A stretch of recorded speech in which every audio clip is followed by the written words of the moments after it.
ఆదికాండము 40వ అధ్యాయము. అటుపిమ్మట ఐగుప్తురాజు యొక్క పానదాయకుడును భక్ష్యకారుడును తమ ప్రభువైన ఐగుప్తురాజు ఎడల తప్పు చేసిరి గనుక ఫరో పానదాయకుల అధిపతియు భక్ష్యకారుల అధిపతియునైన తన ఇద్దరు ఉద్యోగస్తుల మీద కోపపడి వారిని చెరసాలలో నుంచుటకై రాజసంరక్షక సేనాధిపతికి అప్పగించెను. అది యోసేపు బంధింపబడిన స్థలము.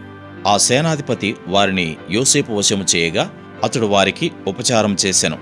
వారు కొన్ని దినములు కావలిలో నుండిన తరువాత వారిద్దరు అనగా చెరసాలలో బంధింపబడిన ఐగుప్తురాజు యొక్క పానదాయకుడును భక్ష్యకారుడును ఒక్కటే రాత్రి యందు కలలు కనిరి.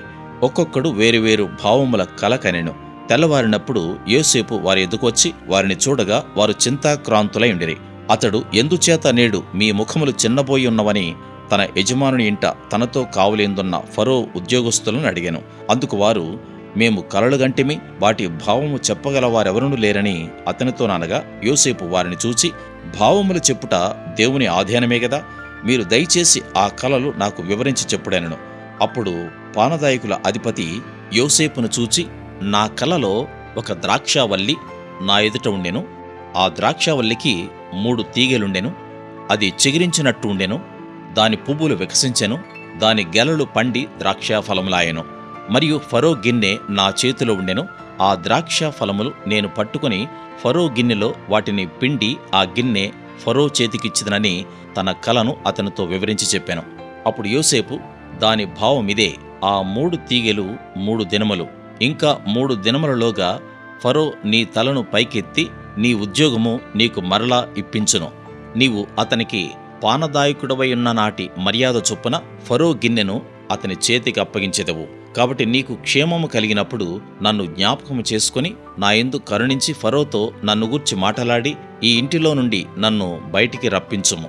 ఏలయనగా నేను హెబ్రీయుల దేశములో నుండి దొంగిలబడితిని, అది నిశ్చయము. మరియు ఈ చెరసాలలో నన్ను వేయుటకు ఇక్కడ సహా నేనేమీ చేయలేదని అతనితో చెప్పాను. అతడు తెలిపిన భావం మంచిదని భక్ష్యకారుల అధిపతి చూచి అతనితో ఇట్లనెను, నేనును కలకంటిని, ఇదిగో తెల్లని పిండి వంటలు గల 3 గంపలు నా తల మీద ఉండెను.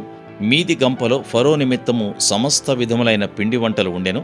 పక్షులు నా తల మీదనున్న ఆ గంపలో నుండి వాటిని తీసుకుని తినుచుండెను. అందుకు యోసేపు, దాని భావమిదే, ఆ 3 గంపలు 3 దినములు, ఇంకా 3 దినములలోగా ఫరో నీ మీద నుండి నీ తలను పైకెత్తి మ్రాను మీద నిన్ను వ్రేలాడదీయించును. అప్పుడు పక్షులు నీ మీద నుండి నీ మాంసమును తినివేయనని ఉత్తరమిచ్చాను. 3వ దినమందు జరిగినదేమనగా, ఆ దినము ఫరో జన్మదినము గనుక అతడు తన సేవకులకందరికీ విందు చేయించి వారి నడుమ పానదాయకుల అధిపతి తలను భక్ష్యకారుల అధిపతి తలను పైకెత్తి పానదాయకుల అధిపతి ఉద్యోగము మరల అతనికిచ్చెను. గనుక అతడు ఫరో చేతికి గిన్నెనిచ్చెను. మరియు యోసేపు వారికి తెలిపిన భావము చొప్పున భక్ష్యకారుల అధిపతిని వ్రేలాడదీయించెను. అయితే పానదాయకుల అధిపతి యోసేపును జ్ఞాపకము చేసుకొనక అతని మరిచిపోయాను.